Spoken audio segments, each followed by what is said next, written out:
The Israelites are gathered together. They've listened to the law being read and are choosing again to have God be their God and to live His way. They are described as all who have separated themselves from the peoples of the land to the law of God. There are two parts to being holy unto God. To be holy is to be set apart. We need to be set apart from and set apart to. There's a dividing wall, a chasm. We need to be on one side or the other. We need to separate from and to. The Israelites separated from the peoples of the land.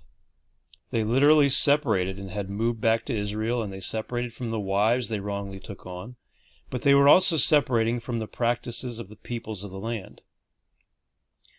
They were going to observe the Sabbath. They were going to refuse to buy or sell on the Sabbath. They were going to not plant on the seventh year and release debts as the Sabbath law demands.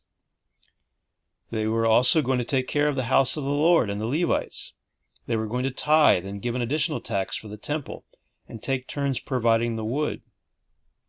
That part I wonder about. I don't know that that was from the law. They say, we also take on ourselves the obligation to give yearly a third part of a shekel for the service of the house of our God. They put an obligation on themselves. It made me think ahead to the Pharisees, who, between this time and Jesus' arrival, have built up all sorts of their own obligations that they put on the people. Jesus, more than anything, resists the Sabbath laws of the Pharisees. In trying to obey God and preserve the Sabbath, they go way off kilter the other way, making all sorts of rules up about what you can and can't do on the Sabbath. They end up obeying themselves and their own ideas of God, instead of following God and getting to know His way, so much so that they don't even recognize the Lord of the Sabbath when He comes.